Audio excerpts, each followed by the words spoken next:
أعوذ بالله من الشيطان الرجيم بسم الله الرحمن الرحيم الحمد لله الصلاة والسلام على رسول الله ربنا زدنا علما رب اشرح لي صدري ويسر لي أمري واحلل عقدة من لساني يفقهوا قولي يا فتاح سبحانك لا علم لنا إلا ما علمتنا إنك أنت العليم الحكيم الحمد لله சூரா யூனுஸ் 10வது அத்தியாயம் 31வது வசனத்தை இப்ப நம்ம படிக்க போறோம்.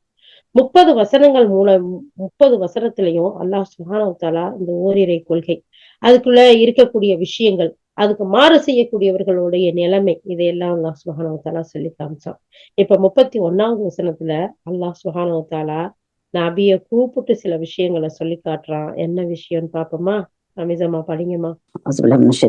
நபியே, இவர்களிடம் கேளும், வானத்திலிருந்தும் பூமியிலிருந்தும் உங்களுக்கு உணவளிப்பவன் யார்?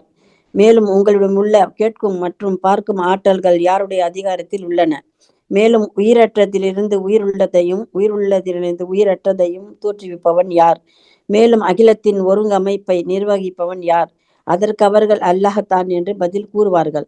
அவ்வாறாயின் நீங்கள் உண்மைக்கு மாறாக நடப்பதை தவிர்த்து கொள்ளக்கூடாதா என்று கேளும். ஆகவே இந்த அல்லாஹ்தான் உங்களின் உண்மையான இறைவன். இந்த உண்மையை கைவிட்ட பிறகு வழிகேட்டை தவிர வேறு என்ன எஞ்சி இருக்கும்? நீங்கள் எங்கு திருப்பப்படுகின்றீர்கள்? அல்லாஹ் சுப்ஹானஹு வ தஆலா கேக்குறான், இந்த மக்கள்கிட்ட, நபியை நீங்க கேளுங்க, வானத்துல இருந்து உங்களுக்கு உணவளிக்கிறது யாரு? இந்த பூமியில உங்களுக்கு எல்லா விஷயத்தையும் செஞ்சு கொடுக்கறது யாரு? எல்லா ஆற்றலும் யாருக்கிட்ட இருக்குதுன்னு கேட்டா, உயிரற்றது வந்து வெளியாகிறது, உயிருள்ளதை கொடுக்கறது, இப்படி எல்லா ஒழுங்கமைப்பையும் நிர்வாகத்தையும் செய்யறது யாருன்னு கேட்டா அல்லாஹ்தான்னு சொல்றாங்க. அப்புறம் அல்லாஹ்வை விட்டுட்டு எங்க போறீங்கப்பா? அல்லாஹ் தான் உண்மையான இறைவன் சொன்னா அவன் சொன்ன விஷயத்தையெல்லாம் நீங்க செய்யணும். நீங்க அதை விட்டுட்டு வழிகேட்டு பக்கம் போறீங்களே, நீங்க எப்படி திருப்பப்படுறீங்க? பாயினத்ததபூன். வேற ஒரு வசனத்துல அல்லாஹ் தஆலா சொல்றான், நீங்க எந்த பக்கம் திருப்ப எங்க போறீங்க, நீங்க அதை சிந்திச்சு பாருங்க அப்படிங்கிற சொல்லிட்டு அடுத்துமா. நபியே, பாரும், இவ்வாறு இறை கட்டளைக்கு மாறு செய்யும் போக்கினை மேற்கொள்வோர் குறித்து திண்ணமாக அவர்கள் நம்பிக்கை கொள்ள மாட்டார்கள் என்றவும் இறைவனின் வாக்கு உண்மையாகிவிட்டது. நீங்கள் ஏற்படுத்தி கொண்ட கடவுள்களுள் படைப்புகளை முதல் முறையில் படைத்து பின்னர் மறுமுறையும் அவற்றை படைக்கக்கூடியவர் எவரும் உள்ளனரா என்று நபியே நீர் கேளும். நீர் கூறும், அல்லாஹ்தான் படைப்புகளை முதல் முறையும் படைக்கின்றான், பின்னர் அவற்றை மறுமுறையும் படைக்கின்றான். இதன் பிறகும் நீங்கள் எவ்வாறு வழி மாற்றப்படுகின்றீர்கள்? நபியே, இவரிடம் நீர் கேளும், உங்களால் உருவாக்கப்பட்ட கடவுளர்களின் சத்தியத்தின் பக்கம் வழி காட்டக்கூடியவர் எவரேனும் உண்டா? நீர் கூறும், அல்லாஹ்தான் சத்தியத்தின் பக்கம் வழி காட்டுகின்றான். ஆகவே சத்தியத்தின் பக்கம் வழிகாட்டுபவன் பின்பற்ற தகுந்தவனா, அல்லது பிறர் வழிகாட்டுதலின்றி தானாக நேர்வழியை பெற முடியாதவன் பின்பற்ற தகுந்தவனா? உங்களுக்கு என்ன நேர்ந்தது விட்டது? நீங்கள் எப்படியெல்லாம் தவறான முடிவுகளை எடுக்கின்றீர்கள்?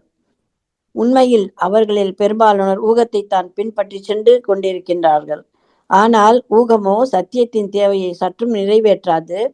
இவர்கள் செய்யவற்றையெல்லாம் அல்லாஹ் நன்கறிந்தவனாய் இருக்கின்றான். அப்போ இந்த இடத்துல பாருங்க, அல்லாஹ் சுப்ஹானஹு வ தஆலா நபியே இப்படி கேளுங்க, நபியே நீங்க இப்படி கேளுங்க, இந்த மக்கள்கிட்ட இப்படிலாம் கேட்டும் எதை யூகத்தை தான் பின்பற்றுறாங்க, சத்தியத்தின் அடிப்படையில இவங்க செயல்படல. அப்ப இவங்களுடைய முடிவெல்லாம் எப்படி நல்லதா இருக்கும்? இருக்காது. ஊகம் கிடையாது இந்த மார்க்கம். அல்லாஹுடைய மார்க்கம்ங்கிறது அல்லாஹ் நமக்கு காட்டி கொடுத்ததுதான். அல்லாஹ் அனைத்தையும் பார்த்து கொண்டு நன்கு அறிபவனா இருக்கிறான் அப்படிங்கிற ஒரு விஷயத்த சொல்றான். அப்ப ஓரிரை கொள்கையில இருந்து எந்த பக்கமும் மாறுபட்டு போகக்கூடாதுங்கிறதான் அல்லாஹ் தஆலா இவ்வளவுலாம் கேள்வி கேட்டும் நமக்கு பதில் சொல்லியும் விளக்கப்படுத்துறான். அடுத்துமா. இந்த குர்ஆன் அல்லாஹ்வின் வழியே தவிர அவன் அல்லாதவர்களால் புனைந்துரைக்கப்பட்டதன்று. உண்மையில் இது தனக்கு முன்னால் வந்துள்ள வேதங்களை மெய்ப்படுத்தக்கூடியதாகவும் அல் கிதாபின் விளக்கமாகவும் திகழ்கின்றது. இது அகிலங்களின் அதிபதியிடமிருந்து வந்துள்ளது என்பதில் எவ்வித சந்தேகமும் இல்லை.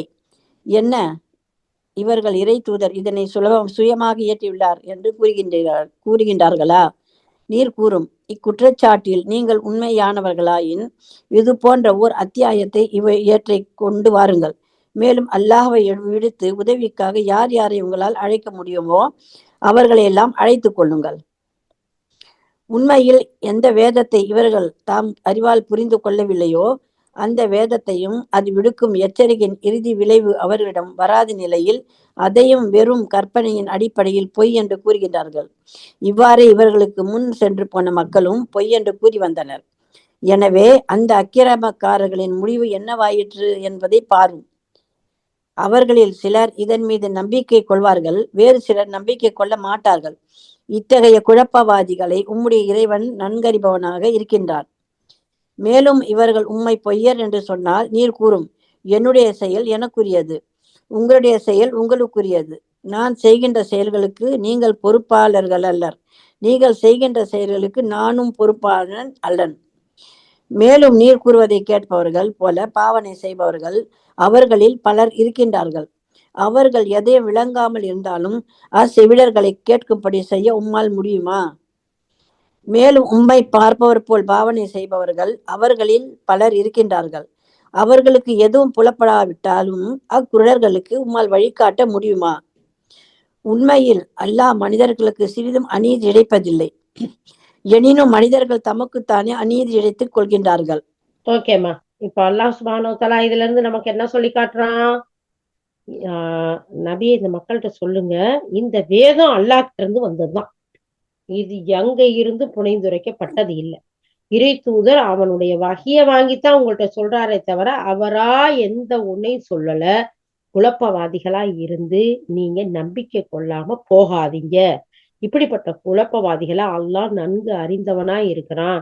நபியே இவங்க பொய்ய சொல்றாங்களா, நீங்க பொய் சொல்றீங்கன்னு சொல்றாங்களா, நீங்க உங்களுக்கு வந்த செய்தியை மட்டும் எடுத்து சொல்லுங்க, அதுக்கு மேல உங்களுக்கு பொறுப்பு கிடையாது அப்படிங்கிறதை சொல்லுங்க அப்படிங்கறத அல்லாஹ் சொல்லிட்டு, உங்களை பாக்குற மாதிரி பாவனை செய்யறாங்க, இவங்க எதுவும் புலப்பாடாத மாதிரி குருடர் மாதிரி இருக்கிறாங்க. இப்படிப்பட்ட குருடர்களுக்கெல்லாம் வழிகாட்ட முடியாது. மனிதர்கள்ல அல்லாஹ் தாலா சொல்றான், உண்மையிலேயே அல்லாஹ் மனிதர்களுக்கு சிறிதும் அநியாயம் செய்ய மாட்டான். மனிதர்கள் தான் தங்களுக்கு தங்களே அநியாயம் செய்யறாங்க அப்படிங்கிறத சொல்லிட்டு, இந்த இடத்துல என்ன விஷயம் நமக்கு உணர்த்தப்படுது? இது அல்லாஹ்வுடைய வகை. அல்லாஹ்வுடைய தூதர் அழகான முறையில வாங்கி சொல்லக்கூடியவர்களா இருக்காங்க. அவங்க இதுல எந்த ஒன்றையும் கூடுதல் குறையும் செய்யல. இதை நம்பக்கூடியவர்களுக்கு வழிகாட்டியா இருக்கு. இதை நம்பாத குருடவர்களுக்கு, செவிடர்களுக்கு, அவங்களுக்கு தான் அவங்க அநியாயம் விளைச்சுக்கிறாங்களே தவிர மற்றவர்களுக்கு இல்லைங்கிறத ஷார்ட்டா பார்க்கலாம். அடுத்துமா. இன்று இவர்கள் உலக வாழ்க்கையில் மயங்கி கிடக்கின்றார்கள். ஆனால் அல்லாஹ் அவர்களை ஒன்று திரட்டும் நாளில் இவ்வுலக வாழ்க்கை அவர்களுக்கு எவ்வாறு தோன்றுமெனில் தமக்கிடையே ஒருவருக்கொருவர் அறிமுகமாகி கொள்வதற்காக பகலின் சொற்ப நேரமே தவிர உலகில் தங்கள் தங்கியிருக்கவில்லை என்பது போல் தோன்றும். அல்லாவின் சந்திப்பை பொய்யென்று கூறியவர்களும் ஒருபோதும் நேர்வழியின்படி வாழாதவர்களும் நிச்சயமாக பேரிழப்பிற்கு ஆளாகிவிட்டார்கள் என்பதும் அன்று உறுதியாகிவிடும். அவர்களுக்கு நாம் எச்சரிக்கை செய்து கொண்டிருக்கின்ற தீய விளைவின் ஒரு பகுதியை நீர் உயிர் வாழும் போதே காண்பித்து விட்டாலும் அல்லது அதற்கு முன்னரே நாம் உம்மை எடுத்துக்கொண்டாலும் எவ்வாறாயினும் நம்மிடமே அவர்கள் திரும்பி வர வேண்டியதுள்ளது. மேலும் அவர்கள் என்ன செய்து கொண்டிருக்கின்றார்களோ அவற்றுக்கு அல்லாஹ் சாட்சியாக இருக்கின்றான். அல்லாஹால எவ்வளவு அழகா சொல்லி காட்டுறான் பாருங்க. அதாவது உலக வாழ்க்கையில மதிமயங்கக்கூடிய இந்த மக்கள் அல்லாஹ் அவர்களை ஒன்று திரட்டக்கூடிய அந்த நாள் இருக்குல்ல, அன்னைக்கு ஒருத்தருக்கு ஒருத்தர் அறிமுகமாகி பகல்ல கொஞ்ச நேரம் தான் இருந்தோம், அட இந்த நாளைக்கா இப்படியெல்லாம் செஞ்சோம், அல்லாஹ்வுடைய சந்திப்பை எல்லாம் மறந்து எதுக்குமே இதுதான் உலகம், இதுதான் வாழ்க்கைண்டா, இப்படியா வாழ்ந்தோம், இது பெரிய இழப்பா ஆயிருச்சே அப்படின்னு சொல்லி உறுதி செஞ்சதுக்கு பின்னாடி அவங்க ஏதாவது செய்யறதுக்கு முடியுமா? முடியாது. அல்லாஹ் சுப்ஹானஹு தஆலா அவங்களுக்கு இந்த உலகத்திலேயே தண்டிச்சாலும் சரி, இல்ல நீங்க மரணிச்சதுக்கு பின்னாடி அவங்களுக்கு எந்த ஒண்ணு சொன்னாலும் சரி, இவங்கெல்லாம் சொல்றோம்ல திருந்தாத ஜென்மங்கள்ண்டு, அந்த மாதிரி இவங்கெல்லாம் எந்த ஒண்ணையும் எடுத்துக்கிறாத மக்களா இருக்கிறாங்க. அவங்க செஞ்சுக்கிட்டு இருக்க விஷயத்துக்கு அல்லாஹ் சாட்சியா இருக்கான். நபியே, ஏன்னா நபி ஸல்லல்லாஹு அலைஹி வஸல்லம் ரொம்ப இந்த மக்களை நினைச்சு கவலைப்படுவாங்க, உருவாங்க. ஏன்னா அல்லாஹ்வுடைய தண்டனையும் அவனுடைய ஆற்றலையும் சோகத்தையும் நரகத்தையும் அவனுடைய எல்லா விஷயங்களையும் பார்த்துட்டு வந்ததுனால அல்லாஹ் இந்த மக்களை பாதுகாக்கணுமே, யாரும் அந்த நரகத்துக்கு போயிடக்கூடாதுன்னு. அதனாலதான் அல்லாஹ் சுப்ஹானஹு சொல்றான், அவங்க செய்யறதெல்லாம் பார்த்துக்கிட்டு தான் இருக்கேன், நீங்க ரொம்ப கவலைப்படாதீங்க அப்படிங்கிற ஒரு ஆறுதலை சொல்லிக்கிட்டே வர்றான். அடுத்துமா. ஒவ்வொரு உம்மத்திற்கும் ஓர் இறை தூதர் இருக்கின்றார். பிறகு ஏதேனும் உம்மத்தாரிடம் அவர்களின் தூதர் வந்துவிட்டால் அவர்களுடைய கதி நீதியின் அடிப்படையில் தீர்மானிக்கப்பட்டு விடுகின்றது. மேலும் அவர்கள் மீது இம்மியளவும் அநீதி இழைக்கப்படுவதில்லை. மேலும் உங்களுடைய எச்சரிக்கை உண்மையாக இருந்தால் அது எப்போது நிறைவேறும் என்று அவர்கள் வினவுகின்றார்கள். நபியே, நீர் கூறும், எனக்கு நானே பலனளித்துக் கொள்ளவும் நஷ்டம் விளைவித்துக் கொள்ளவும் கூட எனக்கு அதிகாரம் இல்லை. ஆனால் அனைத்தும் அல்லாஹ்வின் நாட்டத்தை பொறுத்தே இருக்கின்றன. ஒவ்வொரு சமூகத்துக்கும் ஒரு தவணை உண்டு. அவர்களுடைய இத்தவணை நிறைவடைந்து விட்டால் அவர்கள் ஒரு வினாடி பிந்தவும் மாட்டார்கள், முந்தவும் மாட்டார்கள். இப்போ அவங்க என்ன கேக்குறாங்க, நீங்க என்ன தண்டனை வருங்கிறீங்க, அது எப்ப வரும், கொண்டு வாங்க அப்படின்னு கேட்டா பாவம் இறை தூதர்கள் என்ன செய்வாங்க? அல்லாஹ் தாலா சொல்றான், ஒவ்வொரு சமுதாயத்துக்கும் அந்தந்த தூதர்கள் வராம அவங்களுக்கு அச்சமூட்டி எச்சரிக்கை செய்யாம நம்ம அவங்களுக்கு அநியாயம் எல்லாம் செய்யறது இல்ல.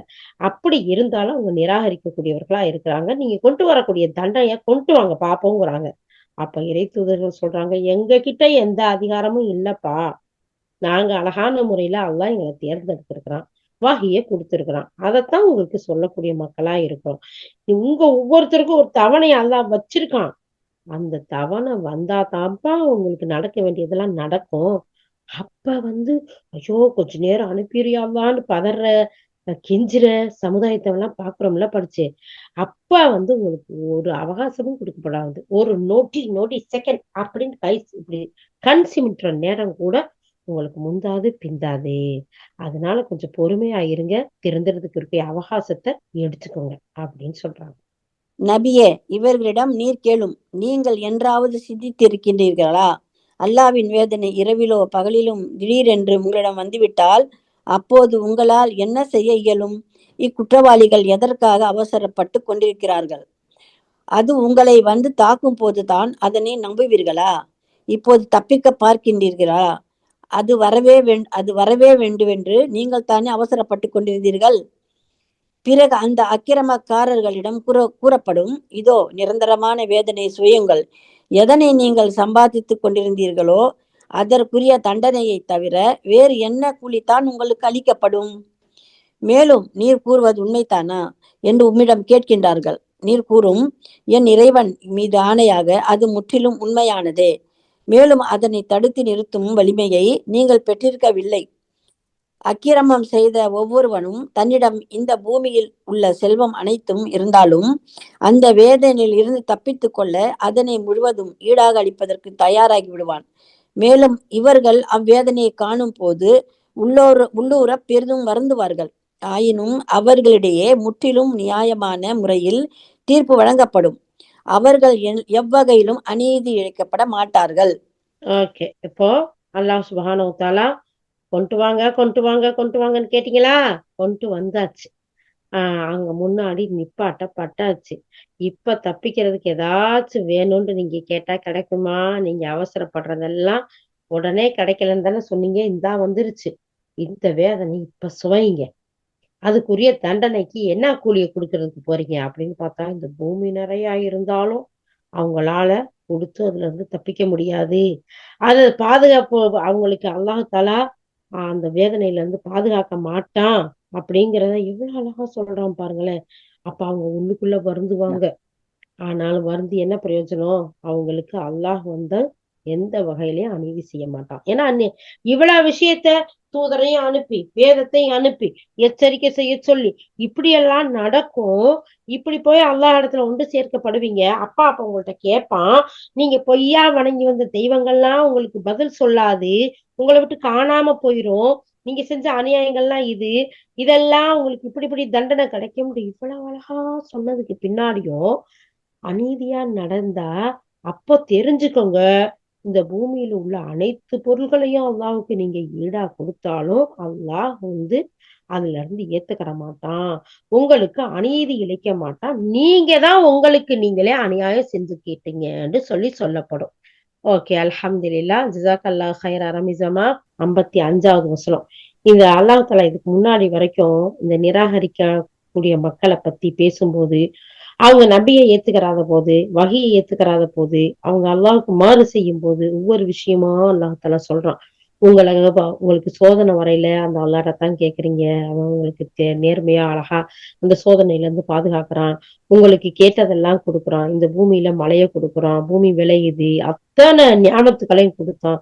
இதெல்லாம் விட்டுட்டு எங்க திரும்பி அவனுக்கு இணை வைக்கிறீங்க? நீங்க இணை வைக்கக்கூடிய தெய்வங்கள் உங்களை பாதுகாக்காது, அல்லாஹ்வுடைய தண்டனையிலிருந்து பாதுகாக்காது, நரகம்ங்கிறது கடுமையானது. இவ்வளவும் சொல்லி நிராகரித்த அந்த மக்களை அல்லாஹால கடைசியா சொல்றான், உங்களுக்கு நீங்க தான் அநியாயம் செஞ்சுக்கிட்டீங்க, அதன் மூலம் தான் இந்த தண்டிக்கப்படுறீங்க. நான் உங்களுக்கு அநியாயம் செய்யலைங்கிறத அல்லாஹ் சொல்றான். அடுத்து இந்த 55வது வசனத்துல இருந்து வேற என்னவெல்லாம் அல்லாஹ் சொல்றாங்கிறத பார்ப்போம். தெரிந்து கொள்ளுங்கள், வானங்கள் மற்றும் பூமியில் உள்ள அனைத்து பொருட்களும் அல்லாவுக்கே உரியவனவாகும். தெரிந்து கொள்ளுங்கள், திண்ணமாக அல்லாவின் வாக்குறுதி உண்மையானது. ஆயினும் அவர்களில் பெரும்பாலோர் அறியாமல் இருக்கின்றனர். அவனே வாழ்வை அளிக்கின்றான், மேலும் மரணம் அளிப்பவனும் அவனே. மேலும் நீங்கள் அனைவரும் அவனிடமே திரும்ப கொண்டு வரப்படுவீர்கள். மனிதர்களே, உங்கள் இறைவனிடம் இருந்து ஓர் அறிவுரை உங்களிடம் திண்ணமாக வந்திருக்கிறது. இது இதயங்களில் உள்ள நோய்களை குணப்படுத்தக்கூடியதாகவும் தன்னை ஏற்றுக்கொள்ளக்கூடியவர்களுக்கு வழிகாட்டக்கூடியதாகவும் ஓர் அருட்கொடையாகவும் திகழ்கின்றது. இப்போ இந்த இடத்துல அல்லாஹ் சுப்ஹானஹு வ தஆலா எவ்வளவு சொல்றான் பாருங்களேன். உங்களுக்கு நான் அநியாயம் செய்ய மாட்டேன், தெரிஞ்சுக்கோங்க. வானம் பூமி அனைத்துள்ள எல்லாமே அல்லாவுக்கு சொந்தமானது. சும்மா கொஞ்ச நாளைக்கு நீங்க அனுபவிக்க கொடுத்திருக்கேன். இந்த அல்லாவுடைய வாக்குறுதி உண்மையானது. ரொம்ப பேர் அறியாம எல்லாமே நமக்குரியது, நம்ம தான் எல்லாத்தையும் செய்ய போறோம். ஆனா நம்ம கண்ணு முன்னாடி பார்க்கத்தானே செய்யறோம். நமக்கு முன்னாடி மரணித்து போறவங்க எதையாச்சும் எடுத்துட்டு போறாங்களா? என் வீட்டையோ வாசலையோ அடக்கி எல்லாத்தையும் விடுங்க. தனக்கு ரொம்ப க்ளோஸா இருக்கக்கூடிய இப்ப வீடு வாசல்லாம் கூட கபருக்குள்ள தூக்கிட்டு போய் வைக்க முடியாது. நகை நட்டுலாம் நம்ம போட்டிருக்கோம்ல, அதோடயாச்சும் அடக்கம் பண்ணலாம்ல. அடக்கம் பண்ணுவாங்களா? கிடையாது. இவ்வளவு தெரிஞ்சிருந்து ஏன் அப்ப அல்லாஹ்வுடைய கட்டளைக்கு மாறு செஞ்சு இருக்கணும்? அல்லாஹ் தஆலா சொல்றான், எல்லாம் அவனுக்கு சொந்தமானது. நீங்க எல்லாத்தையும் விட்டுட்டு போறீங்க. இருக்கையில அவனுடைய கட்டளைக்கு கட்டுப்படுங்க. அடுத்து அல்லாஹ் தஆலா சொல்றான், உங்களுக்கு வாழ்வு கொடுக்கக்கூடியவனும் மரணத்தை கொடுக்கிறவனும் அவன்தான். அவன் கிட்டதான் திருப்பி வர போறீங்க. மனிதர்களே, நீங்க நல்லுணர்வு பெற மாட்டீங்களா? இது உங்களுடைய இதயத்துல உள்ள நோய்களை குணப்படுத்தக்கூடியதா இந்த வசனத்தை நான் இறக்கியிருக்கேன். அல்லாஹ் சொல்றான் பாருங்க, யா அய்யுஹன் நாஸ், ஓ மனிதர்களே. இந்த இடத்துல யா அய்யுஹல்லதீன ஆமனு இல்ல, ஈமான் கொண்ட மக்களுக்கு அல்லாஹ் தஆலா அவங்களை தனியா பிரிச்சு சொல்லல. பொதுவா அனைத்து உலகத்துல இருக்கக்கூடிய மக்களையும் பார்த்து சொல்றான், யா அய்யுஹன் நாஸ், ஓ மனிதர்களே, இது உங்களுடைய ரப்பு கிட்ட இருந்து வந்த அறிவுரை. இந்த அறிவுரை எப்படிப்பட்டதா இருக்கு தெரியுமா? உங்களுடைய உள்ளங்கள்ல இருக்க நோய் இருக்குல்ல, அதை குணப்படுத்தக்கூடதா இருக்கு. உடம்புக்கு நம்ம காய்ச்சல் வருது, இல்ல மத்த நோய்கள் வருது, அதுக்கு ட்ரீட்மெண்ட் பாக்குறோம், மருந்து சாப்பிடுறோம், குணமாயிருது. பாத்தீங்களா? அது மாதிரி உள்ளத்துக்கும் நோய் இருக்குது. அந்த உள்ளத்துல வரக்கூடிய நோயை குணப்படுத்துறதுதான் இந்த குர்ஆன், அல்லாஹ்வுடைய அறிவுரை, அல்லாஹ்வுடைய இந்த அழகான வசனங்கள் தான் அல்லாஹ் தஆலா சொல்றான். அதுக்கடுத்து அல்லாஹ் சொல்றான், தன்னை ஏற்றுக்கொண்ட, இந்த அல்லாஹை ஏற்றுக்கொண்ட, தூதரை ஏற்றுக்கொண்ட, இறை வேதத்தை ஏற்றுக்கொண்ட அந்த மக்களுக்கு அழகான வழிகாட்டக்கூடியதாகவும் அல்லாஹ்விடமிருந்து அருளை பெற்று தரக்கூடிய வசனமாவும் இருக்குது, செய்தியா இருக்கு. ரெண்டு இடத்துலதான் அல்லாஹ் முழு குர்ஆன்ல இந்த விஷயத்த சொல்லுவான். அதுல ஒண்ணு இது. அப்ப பாருங்க, அல்லாஹ் சுப்ஹானஹு வ தஆலா முழு மனித சமுதாயத்தை கூப்பிட்டு, ஓ மனிதர்களே, மனித கூட்டமே, என்னுடைய படைப்புகளே, இங்க பாருங்க, உங்களுக்கு நான் இங்க பாருங்க, உங்களுக்கு என்கிட்ட இருந்து நான் அறிவுரை கொடுத்திருக்கேன், வேதத்தை கொடுத்திருக்கேன். அதை படிங்க, அதன்படி வாழ்ந்தீங்கன்னா உங்களுடைய உள்ளத்துல இருக்க நோயெல்லாம் அது குணப்படுத்திடும். உங்களுக்கு நேர்வழி காட்டக்கூடியதா இருக்கும். உங்களை படைச்ச அந்த ரப்பு கிட்ட இருந்து அருள் கொடைய பெற்று தரக்கூடியதா இருக்கும். சுப்ஹானல்லாஹ், எவ்வளவு அற்புதமான வசனம் தெரியுமா? இதுக்கு தப்சீர் விளக்கம் ஒவ்வொரு அறிஞர்களும் அந்த மாதிரி கொடுப்பாங்க. சுப்ஹானல்லாஹ், இந்த வசனங்களை எல்லாம் நம்ம படிச்சு நமக்கு அதனாலதான் ஏதாச்சும் ஒரு பிரச்சனைகள், ஒரு துன்பங்கள் வரும்போது அல்லாஹ்வினுடைய வேதத்தின் பக்கம் நம்ம திரும்பும் போது, அதை எடுத்து படிக்கும் போது மிகப்பெரிய உபதேசியா இருக்கும். எத்தனையோ சகோதர சகோதரிகள் சொல்லியிருக்கிறாங்க, நான் எனக்கு கஷ்டமா இருந்தா, கவலையா இருந்தா, அல்லாஹ்வின் பக்கம் திரும்பி அந்த வேதத்தை எடுத்து படிச்சா அது எனக்கு பெரிய ஆறுதலை கொடுக்கும். எனக்கே சொன்ன வசனங்கள் மாதிரி இருக்கும். இது எனக்கே நான் எடுத்து பாக்குற மாதிரி. சுப்ஹானல்லாஹ், அவ்வளவு அற்புதமா இருக்குங்கிறத உணரக்கூடியவர்களும் இல்லாம இல்லை. ஏன்னா அல்லாஹ்வுடைய வார்த்தை உண்மையானது, நிதர்சனமானது, நடக்கக்கூடியது, நம்பக்கூடியது, அருள் வளங்களை சொரியக்கூடியது, நமக்கு பெற்றுத்தரக்கூடியது, ஈடேற்றத்தை நிறைய எடுத்து கொடுக்கக்கூடிய விஷயங்கள் இருக்குங்கிறத பாக்குறோம். அல்ஹம்துலில்லாஹ். யா அல்லாஹ், உன்னுடைய இந்த அழகிய இந்த வசனங்களை எல்லாம் நம்பி அதன்படி வாழ்ந்து அதன் மூலம் ஷிஃபாவையும் நேர்வழியும் பெறக்கூடிய மக்களாக எங்களை ஆக்கியார்கள். யா அல்லாஹ். ஆமீன். அடுத்ததா. நபியே, நீர் கூறும், அல்லாஹ் தன்னுடைய கருணையைக் கொண்டும் அருளைக் கொண்டும் இதனை இறக்கியுள்ளான். இதனை குறித்து மக்கள் மகிழ்ச்சி அடையட்டும். அவர்கள் சேகரித்துக் கொண்டிருக்கும் எல்லாவற்றையும் விட இது சிறந்ததாகும். நபியே, இவர்களிடம் நீர் கேளும், நீங்கள் எப்போதாவது யோசித்து பார்த்திருக்கின்றீர்களா?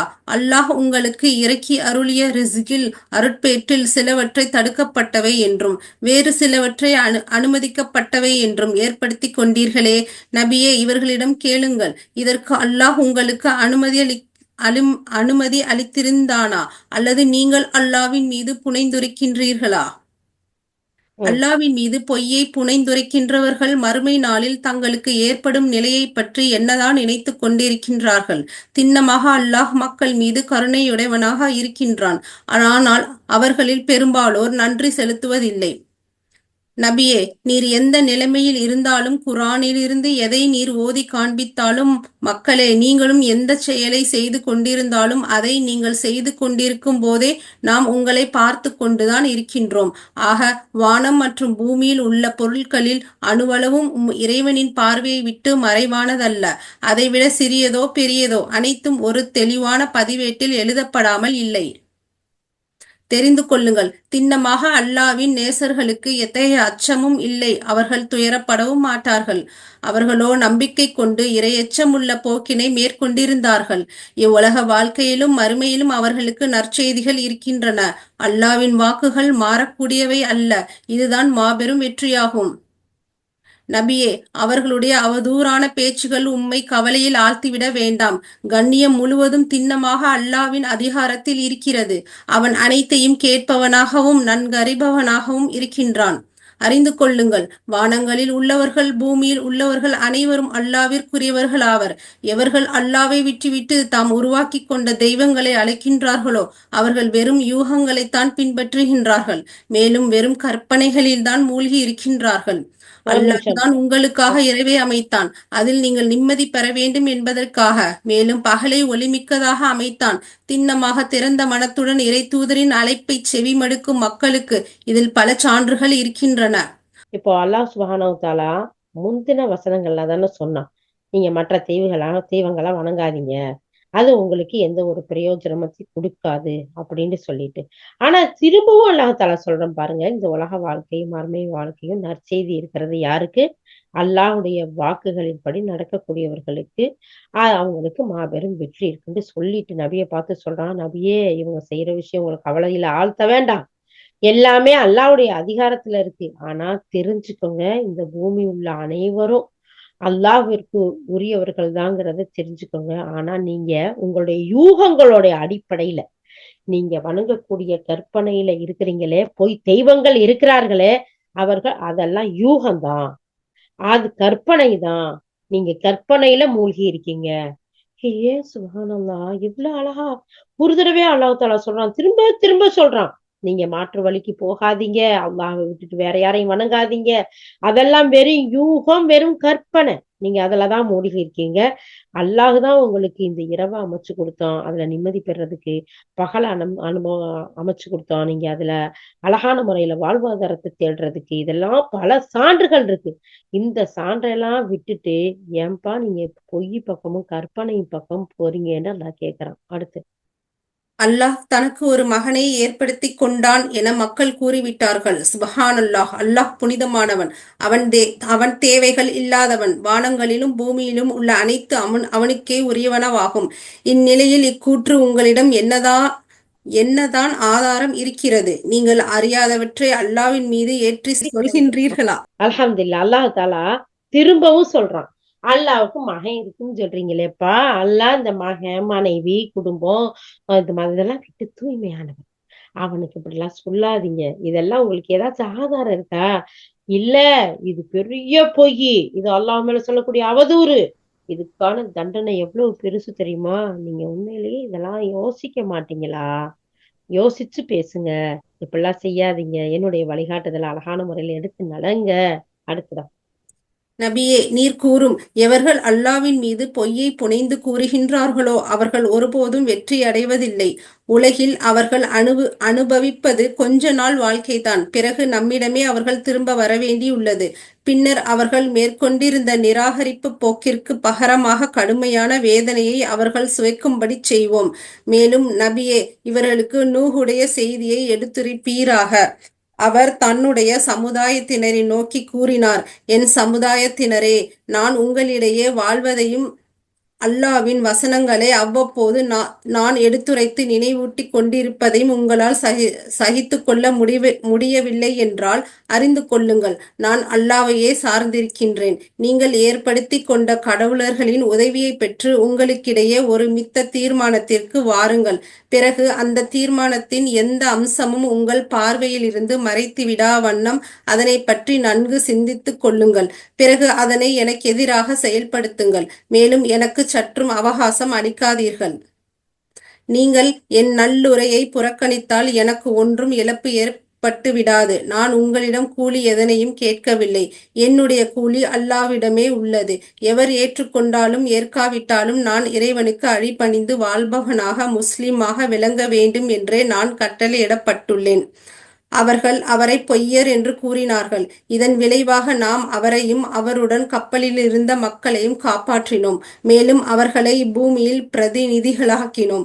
மேலும் நம் வசனங்களை பொய்யென்று கூறிக்கொண்டிருந்த அனைவரையும் மூழ்கடித்தோம். பாருங்கள், எச்சரிக்கப்பட்டிருந்தும் ஏற்றுக்கொள்ளாதவர்களின் கதி என்னவாயிற்று. பின்னர் நாம் நூஹுக்கு பிறகு தூதர்கள் பலரை அவர்களுடைய சமூகத்தாரிடம் அனுப்பினோம். மேலும் அத்தூதர்கள் அவர்களிடம் மிக தெளிவான சான்றுகளை கொண்டு வந்தார்கள். ஆயினும் எவற்றை முன்னர் பொய்யென கூறி வந்தார்களோ அவற்றை அவர்கள் இப்போதும் ஏற்றுக்கொள்ளவில்லை. இவ்வாறே வரம்பு மீறி செல்வோரின் உள்ளங்கள் மீது நாம் முத்திரையிட்டு விடுகின்றோம். ஓகேடா. இப்போ அல்லாஹ் சுப்ஹானஹு வ தஆலா நூஹ் அலைஹிஸ்ஸலாமுடைய ஹிஸ்டரிய மறுபடியும் ஞாபகப்படுத்துறான். நம்ம இதுக்கு முன்னாடியும் நம்ம நூஹ் அலைஹிஸ்ஸலாமுடைய ஹிஸ்டரியை பார்த்தோம். திரும்பவும் அல்லாஹ் தஆலா ஞாபகப்படுத்துறதுக்கு காரணம் என்ன? நீங்க மறந்துடாதீங்க. உங்களுக்கு இந்த வேதம் கொடுக்கப்பட்டிருக்கு. இந்த வேதத்தை படிங்க, அதன்படி செயல்படுங்க. உங்களுடைய யூகத்தையும் கற்பனையும் பின்பற்றாதீங்க. அல்லாஹுக்கு இணை வைக்காதீங்க. இணை வைத்தால் எப்படி நூஹ் அலைஹிஸ்ஸலாம் சமுதாயத்தை முழுமையா மூழ்கடிச்சோமோ அழிச்சோமோ அந்த கதிதான் உங்களுக்கு. அந்த கதியெல்லாம் அவங்களுடைய வரலாறுகள்லாம் என்ன ஆச்சுன்னு படிச்சு பாருங்க. இது மாதிரி தான் ஒவ்வொரு சமுதாயத்துக்கும் ஒவ்வொரு தூதர்களையும் கொண்டு வரோம். அவங்க நம்முடைய தெளிவான சான்றுகளை கொண்டு வந்து கொடுக்குறாங்க. அதுக்கு பின்னாடியும் வரம்பு மீறி நடக்கக்கூடிய மக்களுடைய உள்ளத்துலதான் நம்ம முத்திரையிட்டுறோம் அப்படிங்கறத அல்லாஹ் சொல்றோம்.